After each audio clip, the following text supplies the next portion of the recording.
दुनिया की सबसे बड़ी सामुदायिक रसोई, दुनिया का सबसे बड़ा लंगर, जहाँ तक न कोई भेदभाव हुआ, न कोई बीमारी फैली, न कभी श्रद्धालुओं की कमी हुई, न सेवादारों ने कभी भोजन की कमी पड़ने दी, न ही सामग्री की। गोल्डन टेम्पल, जहाँ रोज लंगर के माध्यम से लगभग 75,000 लोगों को खाना खिलाया जाता है। हर रोज लाखों रोटियां बनती हैं, कई किलो सब्जी और दाल बनती है, कई किलो खीर बनती है, लेकिन फिर भी आज यहाँ गंदगी का कोई नामो निशान तक नहीं देखा गया। घर में 4 मेहमान आ जाए तो मैनेज करना सिरदर्दी बन जाता है, मगर गोल्डन टेम्पल में दुनिया के सबसे बड़ा लंगर लगता है। इतने सारे श्रद्धालुओं को कैसे मैनेज किया जाता है, कैसे यहाँ इतने अच्छे तरीके से हाइजीन को मेंटेन किया जा रहा है, कैसे इस गुरुद्वारे में लाखों लोगों का खाना बनता है, कैसे उन्हें सर्व किया जाता है, इतने सारे झूठे बर्तन कैसे इतनी सफाई से साफ कर दिए जाते हैं। तो इन सब सवालों के जवाब पाने की आपके अंदर भी जरूर जागी होगी। कौन नहीं जानना चाहेगा दुनिया की सबसे बड़ी सामुदायिक रसोई के रहस्य को।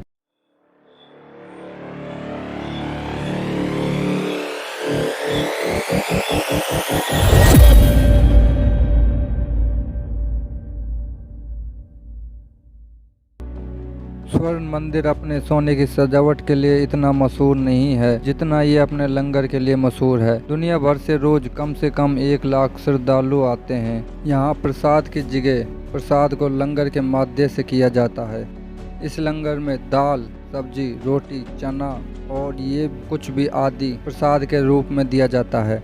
रोज यहाँ कितनी रोटियाँ बनती हैं, आपके मन में ये सवाल तो जरूर ही आया होगा। आपको बता दें कि यहाँ रोजाना 2 लाख रोटियों का आटा गूंथा जाता है। अब ये सवाल तो बनता ही है कि इतना आटा गूंथने के लिए क्या मशीनें हैं या लोग। आपको इस चीज के लिए बता दें कि यहाँ 2 लाख रोटियों को बनाने के लिए ज्यादातर मशीनों का प्रयोग किया जाता है। इनमें आटा गूंथने से लेकर रोटियां सेकने तक का कार्य बड़ा आसानी से हो जाता है। अब यहाँ श्रद्धालुओं की भीड़ बहुत ज्यादा आती है, इसलिए श्रोमणी गुरुद्वारा प्रबंधक समिति ने 2 और मशीनें लगवाई हैं। पहले के मुकाबले में जो मशीनें पहले इस्तेमाल में ली जाती थी वो हर घंटे 7,000 रोटियां बनाकर तैयार करती थी। अब जो मशीनें लगवाई गई हैं वो हर घंटे 12,000 रोटियां बना देती हैं। ऐसे गोल्डन टेम्पल के सेवादारों के अनुसार जब भीड़ कम होती है तब हाथ से ही रोटियां बनाई जाती हैं। सबसे ज्यादा भीड़ बुधवार को, अमावस को और किसी त्योहार वाले दिन होती है। उस दिन मशीनों के बिना रोटियां बनाना बहुत मुश्किल हो जाता है। इंटरनेट पर उपलब्ध जानकारी के अनुसार यहाँ प्रतिदिन 65 कुंटल आटा लग जाता है। बहुत ही कम कमाई का 10% हिस्सा गोल्डन टेम्पल को दान करते हैं। वो खबरों की दंगा का खर्च आसानी से समझ जाते हैं। खाना बनाने की सामग्री दिल्ली से मंगाई जाती है, मगर खबरों की माने तो आस पास में ही बहुत से कॉन्ट्रैक्टर हैं तो सामग्री प्रोवाइड कराते हैं। यहाँ खाना बनाने के लिए कोई हलवाई या कोई प्रोफेशनल लोग या व्यक्ति कोई भी नहीं है। यहाँ कोई भी अपनी मन मर्जी से खाना बना सकता है, खाना सर्व कर सकता है और रोटियां बना सकता है। गोल्डन टेम्पल में 450 से जानियाँ हैं तो यही 24 घंटे सेवा में रहते हैं। वहाँ खाना बनाने वालों की और खाना सर्व करने वालों की कभी कमी भी नहीं हुई। एक सेवादार जाता है तो दूसरा उसकी जगह ले लेता है। पूरे दिन ये प्रोसेस होता रहता है। अमीर से अमीर, गरीब से गरीब सभी लोग यहाँ अपनी सेवा देने जरूर आते हैं। इस लंगर में कोई भी अमीर या छोटे बड़े या फिर किसी भी जाति, धर्म, रंग, रूप आदि के आधार पर भेदभाव नहीं किया जाता।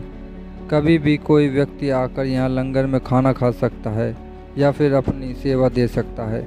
सबसे बड़ी बात है कि यहाँ बर्तन कौन धोता है, कैसे मैनेज किया जाता है, बर्तन को हाइजीन कैसे मेंटेन रखा जाता है। तो यहाँ सेवादार ही बर्तन धोते हैं। लंगर खाने के बाद श्रद्धालु ही पहले से निर्धारित जगह पर जाकर एक बार अपने हाथ से बर्तन धोते हैं, फिर सेवादारों को देते हैं। दोबारा समापन से पहले बर्तनों को 5 बार साफ किया जाता है। जरूर से जरूर सेवादार यही ये करते हैं। अब इतने सारे यहाँ श्रद्धालु आते हैं और रोज लगभग 70,000 लोग लंगर में शामिल होते हैं। उन्हें बैठने के लिए एक हॉल भी चाहिए, तो यहाँ 50,000 स्क्वायर फीट में फैला हुआ है। इसे गुरु रामदास हॉल बोला जाता है। इस हॉल के 2 हिस्से हैं। एक बार में एक हिस्से में 5,000 लोग आराम से बैठकर भोजन कर सकते हैं। कुछ इस प्रकार से गोल्डन टेम्पल में भोजन तथा वहाँ का लंगर किया जाता है। अगर आपको वहाँ जाने का कभी मौका मिला हो या आप कहीं कभी वहाँ गए हो तो कमेंट करें।